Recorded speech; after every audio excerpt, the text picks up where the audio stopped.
जगह चित्त इतना शांत होता है कि पूरी माया शांत हो जाती है, इतना शांत, पूरी माया का दबाव खत्म हो जाता है। तो गुरु क्या कह रहे हैं कि समाधि में दीर्घ स्थिरता प्राप्त होने लगती है।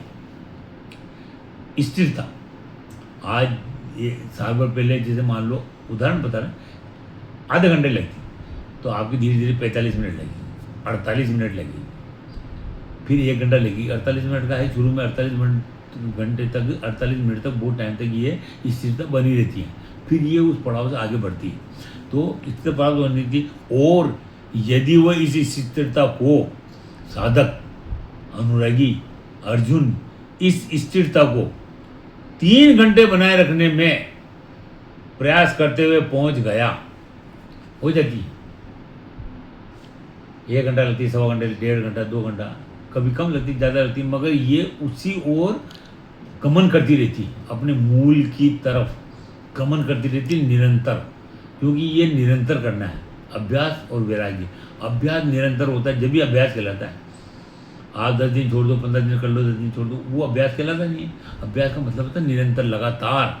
तो अगर वो धीरे धीरे धीरे 3 घंटे पहुंच गई, ये शास्त्रों में बड़े बड़े सभी जो ऋषि मुनि हैं, सिद्ध पुरुष हैं, उन्होंने सब ने इस गणना को स्वीकार किया है, कहा है कि 3 घंटे बनाए रखने में प्रयास करते हुए वो पहुंच गया तो भगवान का साक्षात्कार असंभव ही होता है। उसका दर्शन, उसमें प्रवेश किसी भी हालत में होगा ही। केवल इसी मार्ग के द्वारा, इस अध्यात्म के क्षेत्र में जो आत्मा का अध्यात्म मार्ग है, उसका जो मार्ग है वो ये एक मार्ग है जो श्रीमद् भगवद गीता में बताया है। अष्टांग योग, ध्यान लगाना, उसमें ध्यान लगाने का कहा है, 6ठे अध्याय में कहता है ध्यान लगा, तू बैठ जा और नासा कर दो, बाकी सब। तो अगर बाकी जितनी भी बातें हैं अष्टांग योग की, उन्होंने कहा भाई तू तत्वज्ञानी पर चल जाना। अर्जुन का मतलब जो आज सुन रहा है, आज अगर कोई भगवत गीता को सुन रहा है, देख रहा है, पढ़ रहा है, समझने की कोशिश कर रहा है, तो वो अर्जुन है। वो अर्जुन अपने आप को मानेगा तो इस समझ और जल्दी आएगा। क्यों? कि भगवान का संबंधन आपसे है, उस प्रभु के और आपके बीच में कोई भी नहीं है। ये सब पाखंडी हैं जो कहते हैं कि साहब हम ज्ञान दे रहे हैं, हम ज्ञान दे रहे हैं। नहीं, ये गलत है। आपके और बीच में, भक्त और भगवान के बीच में हो कौन सकता है? तो 3 घंटे अगर वो जम गया, जम जाता है। और अगर 3 घंटे मान लो 3 साल लगे, 6 साल लगे, 12 साल लगे, 24 साल लगे, तो हमारे को जो भी उपलब्धियाँ होने लग जाती ना, वो शुरू में हो लगती थी। 1 साल 1.5 साल में पता लगने लग जाता भगवान था यार, भगवान ये करा दिया, ये करा दिया, वो करा दिया, वो करा दिया। बहुत सी बातें हमारे सपोर्ट में आई थी। माया का दबाव कम करने लग जाती। यही बहुत बड़ी उपलब्धि है। आपके जो माया का दबाव है ना, वो कम होने लग जाता है। एक साथ तो होगा नहीं, एक साथ सहन भी नहीं होता। ये तत्क्षण साक्षात्कार क्यों नहीं होता?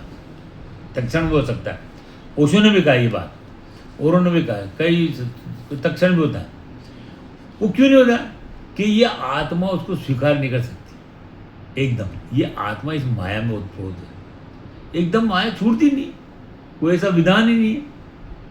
भगवान ने दूसरे अध्याय में पूरा कहा भाई ज्ञान के बारे में तेरे को, इस आत्मा के ज्ञान, इस आत्मा के बारे में पूरा बता दिया जिससे तेरे को ज्ञान हो जाए, मगर होता नहीं है अर्जुन। इसलिए इस ज्ञान को मैं अब कर्म के विषय में, इस योग को, जिस ज्ञान और साक्षात्कार एक ही चीज़ है, तो इस योग को अब ज्ञान कर्म के बारे में बताऊंगा जिससे योग हो जाता है, मिलन हो जाता है। ये पूरी बात जो आत्मा के संबंध में है ना, ये अब कर्म करके आत्मा को प्राप्त हो जाता है, परमात्मा हो जाता है, उसमें आत्मा से मिलन हो जाता है, परमात्मा से आत्मा का, वो उसके बारे में बताऊंगा। तो ये भगवान का साधन, ये साध्य है। अब ये है साधन साध्य, ये साधन साध्य है। जो साधन साध्य है, 2 बताएंगे भाई आज साक्षात्कार किस किस तरह से होता है। एक साधन साध्य होता है, एक कृपा साध्य, भगवान की कृपा हो साध्य, उसका वर्णन कर रहे हैं। मैं साधन कृपा साध्य में जो साक्षात्कार होता है उसमें समय का कोई नियम नहीं है। वो जो बात अभी हम कर रहे हैं ना, साहब ये एक क्षण में हो सकता है, होता है एक क्षण में ही है, मगर ये चित्त वृत्तियों को त्यागता हुआ वो योग्यता हासिल कर लेता है। तब भी एक क्षण में होता है। 3 घंटे का मतलब 3 घंटे जिस दिन आपकी समाधि लगी आपकी साक्षात्कार हो जाएगा। वो आएगा तो जिस दिन आएगा एक क्षण में होगा।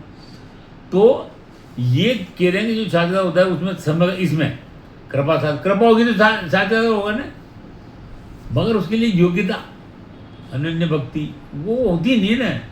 उसके लिए कहा है भगवान ने कि वो अधिकारी के लिए है। अधिकारी कोई बन सकता है, सबको अधिकार है कि वो अधिकारी बन जाए, वो योग्यता प्राप्त कर ले। उस बात को भी कोई समझता नहीं है कि साहब अधिकारी को लेके जाओ, हमारा हम तो अधिकारी कैसे हो सकते हैं, क्या है भाई। उन्होंने कहा कि तीनों गुणों को दबा के तो गुणातीत हो जाए, अधिकारी बन जाए। कोई बन सकता है अधिकारी, कितने बने। खुद कहते हैं श्री कृष्ण भगवान गीता में कह रहे हैं मेरे पहले भी बहुत से गुरु हैं, अभी भी बहुत से हैं, आगे भी होंगे, तो तत्वज्ञानी पड़ जाना। तो साक्षात्कार होता है वो, उसमें समय का कोई नियम नहीं। साधक के हृदय में तीव्र उच्च कोटि की, ऐसे नहीं शब्द में जो गहराई है ना उसकी बात हो रही है। ये कोई वो चर्चा नहीं है कि साहब हम जो बात कर रहे हैं वो उच्च कोटि की पराकाष्ठा वाली एक व्याख्या है श्रीमद् भगवद गीता की। उसमें केवल उसी में ये लिखा हुआ है कि जो कर्म की पराकाष्ठा में प्राप्ति होती है, उसमें लिखा है कि कर्म की पराकाष्ठा की भी पराकाष्ठा में, यानी कोई लिमिट नहीं है। वो उसके ऊपर है कब वो आपको पूर्ति करा देगा। साधन के हृदय में तीव्र उच्च कोटि की पराकाष्ठा वाली याचकता, उससे ऐसी याचना कि अश्रुधरा बहती रहे, कब मिलोगे प्रभु। है उदाहरण कहीं, मगर हम उस स्थिति में जाते हैं, हम तो सोचते भी नहीं, जाना तो बहुत दूर है, सोचते कहाँ है। याचना, याचकता, याचना, दर्शन की तड़प, उसके दर्शन की तड़प आएगा 10 बार आता हो। वह करुणा, वह अनुराग के अनुसार किसी भी समय हो सकता है, अगर एक शर्त रखी। गुरु समझा रहा उसको, साधक को, कि अगर हृदय में तीव्र उच्च कोटि की पराकाष्ठा वाली याचकता, याचना, उससे याचना भाई, भगत और भगवान, प्रेमी हो प्रेमिका, उनके बीच में कोई नहीं है। अगर प्रेम इस कोटि का पहुंच जाता है कि फिर उससे नहीं रह जाता, तो अनुसार किसी भी समय हो सकता है, फिर मिलन किसी भी समय हो सकता है, फिर योग मिलन ना, इस माया में भटकती इस आत्मा का उस पर से, इस माया से परे, पर से मिलन का नाम योग है। मिलन हो जाता है। भगवान भाव के भूखे हैं, आपका भाव इतना दृढ़ हो जाए, वो भाव के भूखे हैं, ये भाव पलट जाता है। भगवान भी अंदर है, मगर हमारा भाव माया की तरफ है। कहा ना कि माया का दबाव इतना है कि हम कर ही नहीं कुछ, उसकी तरफ सोच नहीं, तो भाव पलट जाता है। तो भाव के भूखे हैं। जब भक्त करुणा भाव से विहल हो उठता है, वो उसकी करुणा, उसकी इच्छा इतनी प्रबल हो जाती है, तो भगवान को उसके पास आए बिना रहा ही नहीं जाता। इतनी गहरी बात है ये कि आत्मा जो हमारे अंदर है ना, अंतःकरण में वो बैठा हुआ है, सबसे नज़दीक है, उससे नज़दीक कुछ है ही नहीं। ये माया एकदम अलग है, वो हमारे पास है, हमारा केवल ध्यान नहीं है। तो जब हम पलट जाते हैं ना, तो और उसको इस कदर पुकारते हैं, तो वो खुद भी उतने ही लेवल से, उतनी गहराई से विगल हो जाता है अब इस आत्मा को प्राप्त करने के लिए, उससे मिलने के लिए। क्योंकि आत्मा और परमात्मा एक ही है। उड़ता है भगवान को उससे पास आए बिना रह नहीं जाता, वो सहन ही नहीं कर सकता बिना रहे, सहन नहीं होता। फिर उसको रात में उठा देते हैं, जब इष्ट की में भक्ति इतनी इष्ट के प्रति बढ़ जाती ना, तो इष्ट उठाता है, ऐसा कर, सपने में आते हैं, सपने में कह देते हैं।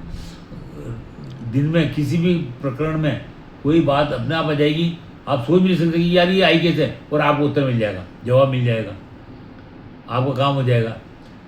तो आगे कहते हैं भगवत प्राप्ति का मार्ग तो अनुगमन है, अनुगमन पीछे करने वाला, यानी लगातार आप गुरु की आज्ञा का पालन करते रहें। आपको गुरु, सच्चा गुरु नहीं मिला तो आप भक्ति करें, भक्ति में केवल गहराई में प्रगाढ़ भक्ति हो जाएगी ना, तो वो दिशा निर्देश खुद देता। गुरु आपको ढूंढता पाएगा, गुरु को आपको ढूंढना ही नहीं। आप गुरु किसे पहचानोगे? आपकी योग्यता नहीं गुरु को पहचानने की। ये कह रहे थे हमको गुरु बना लो, हमको गुरु बना लो, हमको बना लो। जो भगत जा रहा है उसको गुरु को के बारे में कोई जानते नहीं ना, वो कैसे बनाएगा गुरु? ये गुरु थोड़े, ये तो दुकानदार हैं जिन्होंने गेटअप बना रखी, बढ़िया बढ़िया शोरूम खोल रखे हैं। आओ भैया हमारा शोरूम देखो, हमारा ये हम ये। तो भगवत प्राप्ति का मार्ग तो अनुगमन है, किसी सिद्ध पुरुष के अनुगामी बन जाने पर। सिद्ध पुरुष के लिए कहा है, ये कहते हैं ना सत्संग, सत्संग जिसके पास सत्य है, जिसने सत्य को धारण कर लिया है, उसके साथ बैठने से सत्संग होता है। हरे के साथ सत्संग थोड़ी होता है। तो किसी सिद्ध पुरुष को अनुगामी बन जाए, अगर कोई सिद्ध पुरुष मिल जाता है। आपकी लालसा, आपकी तड़प इस कदर होती है भगवान के प्रति, तो भगवान ही का रूप है गुरु, सच्चा गुरु, सच्चा गुरु, सिद्ध पुरुष। ये तत्वज्ञानी क्यों कहा उन्होंने? जिसको तत्व का ज्ञान हो गया। किसी के भी लिए कहते थे कि साहब तू साधु संतों के पास चल जाना।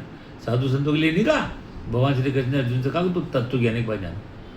तत्वज्ञानी परमहंस लेवल एक ही है, उसके पास जाना, उसको दंडवत प्रणाम करना, वो निष्कपट होके एकदम सारा मेल निकाल के फिर उसे प्रश्न पूछना, तो जवाब जरूर आएगा। और तेरा जो जहाँ तू अटका हुआ है ना, वही सवाल उठाकर वही जवाब मिलेगा। तो सारी जो रुकावटें ना सब दूर हो जाएगी। तत्वज्ञानी के पास जाना, किसी सिद्ध पुरुष के अनुगामी बन जाने पर भगवत प्राप्ति हो जाती है। ये शर्त है उसके अंदर, कि वो भगवत प्राप्ति हो जाएगी। भगवान को मायापति कहा है। ये माया उस प्रभु का ही रूप है, इसमें उसमें कोई फर्क नहीं है, उसकी लीला है। यही कहते सभी कहते हैं, शास्त्रों में लिखा है सब लीला है। और हम सब माया के दास, हम इस माया के दास। वो माया का पति है और हम माया के दास हैं। यानी माया का, हम उनकी बनाई हुई माया का के दास हैं, सेवक हैं। जब हम मायापति की शरण में ले लेते हैं, गुरु कितनी गहरी बात कह रहा है कि जब हम मायापति, जो माया है ना जिसके हम दास बने हुए हैं, अगर हम इसकी दासता छोड़ के उसकी शरण ले लेते हैं, तो तब उस शरण के कारण माया की कुछ भी नहीं चलती। कितनी गहरी बात लिख दी कि साहब शरण उसकी जो मायापति है, जो मालिक है, होलसेल है, जो इंचार्ज है, उसी की शरण चले गए तो नीचे वाला का बस चला गया नहीं। तो माया के जो प्रताप है ना, जो उसका दाव है, जो उसका प्रभाव है, वो चलता ही नहीं, खत्म हो जाता है। अतः भगवान की शरण लिए बिना माया से पार नहीं पाया जा सकता। अगर माया से पार करना है तो उसको भगवान की शरण में जाना पड़ेगा। और शरण की जान में पूर्ण भाव से, अनन्य भाव से, अन्य धन न, अपने आप को केवल एक के प्रति, आपके इष्ट के प्रति। भगवान श्री कृष्ण ने पूरी गीता में कहीं नहीं कहा तो कृष्ण कृष्ण जपना, ये बहुत बड़ी बात है। अपना नाम नहीं लिया कि तू कृष्ण का जाप करना, वो कहते तू ओम का जाप करना, ध्यान मेरा करना। जब समाधि की ओर हम बढ़ते हैं ना, तो करते क्या है भाई, आंखें बंद करने के बाद जब दृष्टा यहाँ देखता है, तो जो विचार आते हैं, विचार को शांत करने के लिए बताया तो ओम का अंदर जाप करना, ओम ओम। तो वो जो चित्त वृत्तियाँ हैं वो रुकने लग जाती है। जब ओम ओम का जाप प्रबल होने लग जाता है, तो उन्होंने कहा कि तो तू जाप तो ओम का करना, और ध्यान, भाई ध्यान तो इधर उधर जाएगा ना, ध्यान मेरा करना, यानी गुरु का करना, जो सतगुरु हैं। अभी भी बहुत सारे सतगुरु हैं, अर्धानंद जी हैं, प्रेमानंद जी हैं, और भी बहुत से हैं। ऐसा नहीं है कि गुरु की, सतगुरुओं की, जो सिद्ध पुरुषों की कमी रही हो, ऐसा हो ही नहीं सकता। तो आगे कहा है, शरण लिए बिना माया से पार नहीं पाया सकता, और माया से पार पाना ही अंतिम लक्ष्य होना चाहिए। यहाँ दो बात समझने वाली बात है कि साहब माया अपनी जगह है, हमारे ऊपर जो दबाव है उसको अगर हम कम कर देंगे तब भी माया में कुछ बदलाव नहीं होने वाला। केवल हम माया को दबाव, वो उसने लिखा वो अमन है इश्क मस्ताना रहे आज़ाद या जग से, वो इस आज़ाद वो जग से वो अमन होने वाला साधक इस जग से आज़ाद हो जाता है। तो उसके अकेले के आज़ाद होने से ये इंडिविजुअल है, भक्ति भाव, ये प्रेम, ये साक्षात्कार इंडिविजुअल है। ये नहीं सब 2-5 को ले लिया 10-20 को कर लिया उससे, ये इंडिविजुअल है।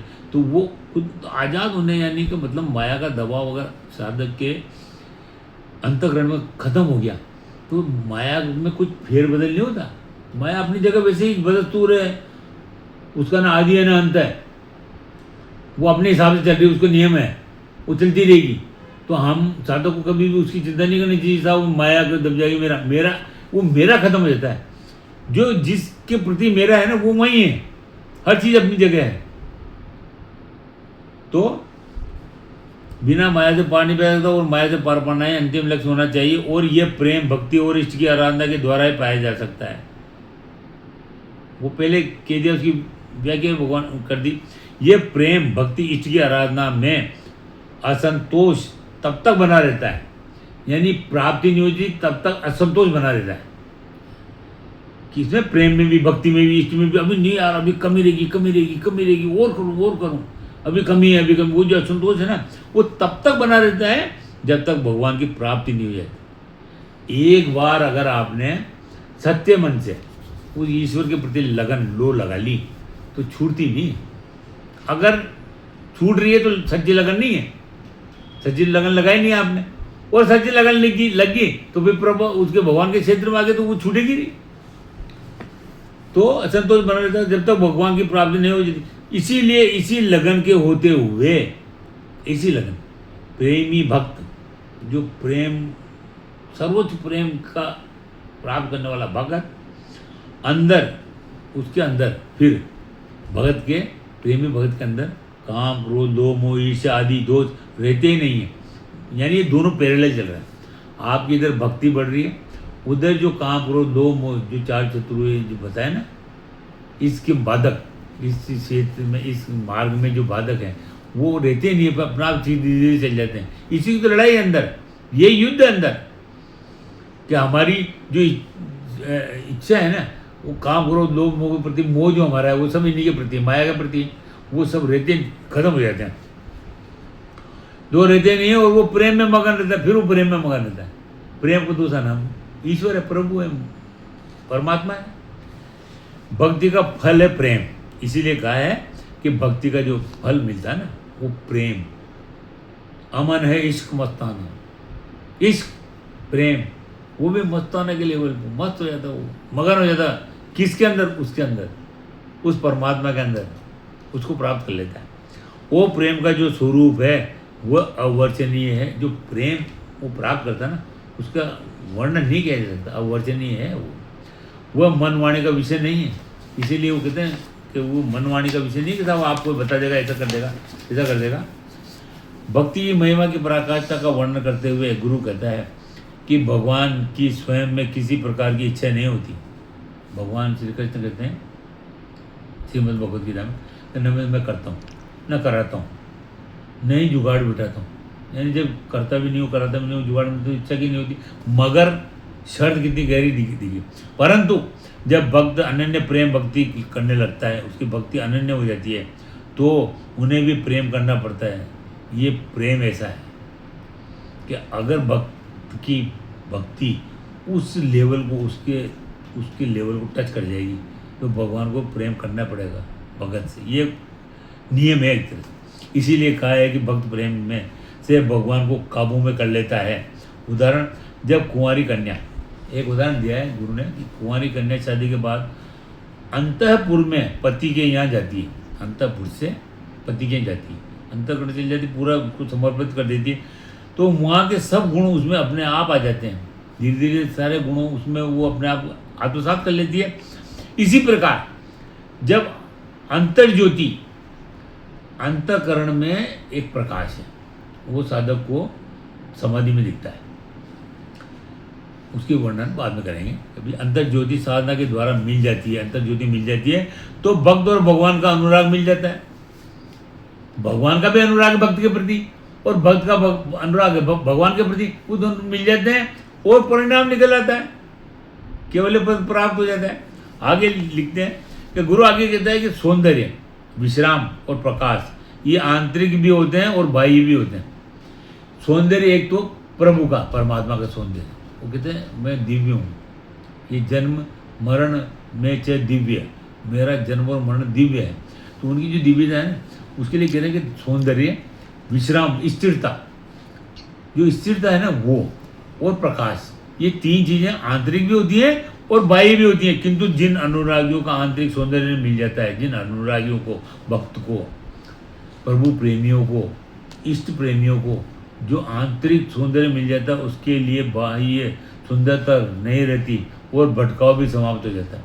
वो इतनी सुंदरता को टच कर लेता है, उस विश्राम, उस स्थिरता को टच कर लेता है, उस प्रकाश को टच कर लेता है। वो भगवान श्री कृष्ण श्रीमद् भगवद गीता में प्रकाश स्वरूप हूँ, जो सूर्य में प्रकाश है वो मैं हूँ। सूर्य में हीट है, ऊर्जा है, उसके लिए नहीं कहा। प्रकाश में, प्रकाश सर्वत्र है, जहाँ प्रकाश ढक जाता है वहाँ अंधेरा है, नहीं तो प्रकाश सर्वत्र है, हो जाता है। जब सौंदर्य, विश्राम और प्रकाश का आंतरिकरण हो जाता है तो आंतरिकरण, एक तो बाह्यकरण, एक आंतरिकरण, वो अंदर सिमट जाता है, एक जगह आ जाता है, तो साधक जान जाता है कि भगवान वो माया दो वस्तु हैं। उस समय साधक को ये स्पष्ट हो जाता है कि ये माया अलग है और भगवान अलग है। भगवान और माया दो वस्तु हैं, वो अलग अलग है। नहीं तो अभी तक वो काली माया समझता है और भगवान को भी माया में समझता है। तो वो उस लेवल पे जाने के बाद समझ जाता है। गुरु कहता है कि पराभक्ति और ज्ञान में तनिक नाहिन भेद, नारायण मुख्य प्रेम है कहे संत और वेद। कबीर साहब का दुआ ही है कि पराभक्ति और ज्ञान में तनिक नाहिन भेद, कोई भेद नहीं है। पराभक्ति और ज्ञान, ज्ञान ही साक्षात्कार है। तो पराभक्ति किसी परम, यानी उससे फिर ऊपर कोई भक्ति नहीं, ऐसी भक्ति। नारायण मुख्य प्रेम है, प्रेम और भक्ति। तो उन्होंने कहा कि नारायण मुख्य प्रेम है कहे संत और वेद। संतों ने भी कहा है शुरू से आखिर तक, और वेद में भी ये लिखा हुआ है। प्रेम का कोई पंथ नहीं होता, मजहब या कोई जात या कोई क्षेत्र या कोई, प्रेम का किसी से कहाँ हो जाए, कहाँ लैला कहाँ मजनू। बहुत से ऐसे हैं उदाहरण कि प्रेम में कुछ, प्रेम तो प्रेम है, प्रेम का कोई बंध नहीं होता। भगवान के प्रति आकर्षण हो जाने पर उसका लगातार चिंतन करते रहने से प्रेमी का पंथ है। ये चिंतन करना ही, चिंतन करते रहना ही प्रेमी का पंथ है, यानी उसमें डूबा रहे, उसके प्रेम में वो डूबा रहे, ये उसका पंथ है, ये उसका धर्म है, ये उसकी जात है, ये उसका मजहब है। उसके प्रेम में डूबा रहे और खटकर्म करता रहे, बंधनकारी कर्म करता रहे, मगर डूबा उसके प्रेम में रहे। प्रियतम का संयोग, प्रियतम का धारणा ध्यान समाधि संयोग, प्रियतम का संयोग ही आनंद है, वो ईश्वर आनंद स्वरूप है। उस प्रियतम से जो मेल हो जाता है ना, वो धारणा ध्यान समाधि जो संयोग, उससे मेल और संयोग एक ही चीज़ है। संयोग हो जाना, मेल हो जाना एक ही चीज़ है। तो आनंद है, वो परम आनंद है और वो ईश्वर आनंद स्वरूप है। वो परम आनंद में स्थिर हो जाता है और ईश्वर ही परम आनंद है। और अंत में संसार में जो कुछ भी दिखता है वो संपूर्ण दृश्य विराट भगवान का शरीर है। यानी उन्होंने पहले जो हमने कहा कि भाई ये जो माया है ना, जो कुछ भी दिख रहा है, जो मेटल है, जो भी सॉलिड वस्तु दिखती है, जो भी नज़र आती है, नजर जिससे टकराती है, वो सब भगवान का शरीर है। मगर भगवान उससे अलग है, माया से अलग है। माया पति है, माया उसकी है, माया में वो है मगर माया में है नहीं, यानी वो अलग है। वो कहता है कि मैं करता हूँ मगर मैं अकर्ता जान, मैं करता को भी अकर्ता जान, मैं करता हूँ, मेरी खाली मौजूदगी में हो रहा है, उसके सकात से होता है। तो मगर भगवान से अलग है। इसी प्रकार मैं भी शरीर से अलग हूँ। वो जो साधक है ना, वो जान जाता है कि मैं भी शरीर से अलग हूँ, परंतु हम शरीर में आसक्त हैं। वो अलग तो हूँ मगर शरीर में आसक्ति हमारी ऐसी है कि हम अलग नहीं हो पाने। ये रास्ता उसी का है कि हम शरीर से अलग हो जाते हैं। शरीर को छोड़ के वो आत्मा इस शरीर से जो बंधन है ना वो छूट जाता है। और भगवान अपने शरीर में आसक्त नहीं है। भगवान का शरीर नहीं है माया, उसमें आसक्त नहीं है, उसमें है वो, परंतु हम शरीर में आसक्त हैं। भक्त कहता है जब मैं भगवत प्रेम में अपने शरीर को भूल जाता हूँ, ऐसी स्थिति आती है समाधि में। जब भगत अपने शरीर को ध्यान भूल जाता है, शरीर तो स्थित आसन में स्थित हो गया, फिर ध्यान में ध्यानस्थ हो गया, आसन स्थिति, आसन में स्थित आसनस्थ, आसन में स्थिति मिल गई, ध्यान में ध्यानस्थ हो गया, ध्यान में स्थिति मिल गई, समाधि में समाधिस्थ हो गया, समाधि में स्थिति मिल गई। तो उस स्थिति के बाद ये शरीर से ये आत्मा का जो जुड़ाव है ना वो अलग हो जाता है, क्योंकि शरीर इस माया से बंधा हुआ है। तो वो जो अलग हो जाता है ना, तो वो कह रहे हैं कि जब मैं भगवत प्रेम में अपने शरीर को भूल जाता हूँ, अर्थात शरीर से अलग हो जाता हूँ, तो शुद्ध चेतन स्वरूप रह जाता हूँ। फिर आत्मा खुद ही करेगी, क्योंकि आत्मा आत्मा से मिल गई, आत्मा उस परम से मिल गई, परमात्मा हो गया ना। तो परमात्मा का जो लाइन है, शब्द है, वो जो कह रहा है वो ये कह रहा है कि जब मैं भगवत प्रेम में अपने शरीर को भूल जाता हूँ, अर्थात शरीर से अलग हो जाता हूँ, तो शुद्ध बुद्ध चेतन स्वरूप रह जाता हूँ। और भगवान, उधर भगवान भी शुद्ध चेतन स्वरूप है। इस प्रकार भक्त और भगवान दोनों की जाति एक चैतन्य स्वरूप, जाति एक चैतन्य स्वरूप हो जाती है। परिणाम निकल आता है। उपरोक्त कथन का ब्यौरेवार विवरण गुरु बताता है। ये लास्ट है। पहले श्रद्धा होती है, अब इसको हम ब्यौरेवार, उस पूरे जो आज का एपिसोड है ना उसको हम ब्यौरेवार जो गुरु बता रहा है वो ये है कि साहब पहले श्रद्धा होती है, श्रद्धा होना जरूरी है।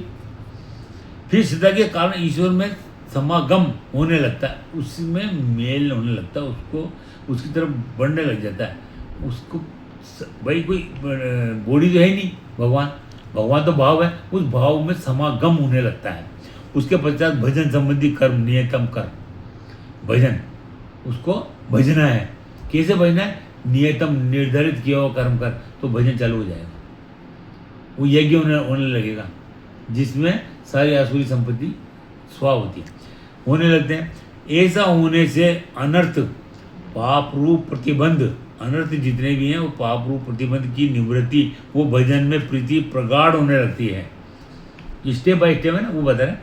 इसके पश्चात रुचि, वो आसक्ति होती है लगातार, अपने आप होती है। फिर वो रुचि छूटती नहीं है। कोई कहता है ना सब मेरी रुचि में रुचि है, मैं कैसे छोड़ दूँ? तो ये रुचि उस प्रभु में हो जाती है और प्रगाढ़ हो जाती है, छूटती नहीं है। इसके पश्चात रुचि आसक्ति होती है। आसक्ति आ जाने के पश्चात, ऐसी आसक्ति आ जाने के पश्चात भाव होता है, उसके प्रति भाव है, वो भी भाव है, भाव की तरफ मुड़ता है। भाव आ जाने के पश्चात प्रेम अनन्य का प्रादुर्भाव होता है, अनन्य प्रेम को प्रादुर्भाव होता है। फिर उसके अलावा कुछ दिखता ही नहीं। कर्म करता है वो संसार में, माया में कर्म करता है भगत भी, मगर वो उसमें लिप्त नहीं होता, गुजरता उससे।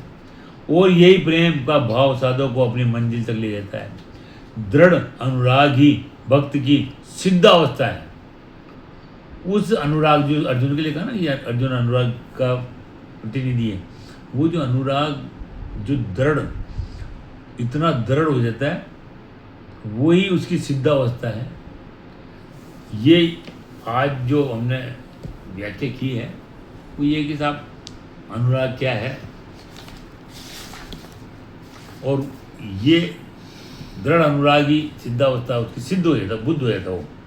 इसको यहाँ आज ये वाला चैप्टर यहाँ खत्म करेंगे। आगे गुरु शिष्य संवाद के तहत हम ज्ञान खंड से कुछ ही बातों की चर्चा की और वो व्याख्या करेंगे। ज्ञान खंड को आप लेंगे और इस चर्चा को हम परम तत्व परमात्मा तक के बारे में शिष्य क्या क्या सवाल कर सकता है, और जो ज्ञानी है, जो गुरु है, वो उसको क्या क्या बताता है, ताकि उसकी संशय दूर हो जाए। संशय दूर होना पहला जरूरी है कि संशय जितने भी हैं भगत में, ज्ञानी में, इस पथ के पथिक में, वो दूर होने के बाद फिर सब इजी हो जाता है, फिर भगवद गीता समझ में आने लगे। और हमारा मकसद ये है कि सब क्यों नहीं आती और कैसे आएगी। तो आज इतना ही। जय श्री कृष्ण।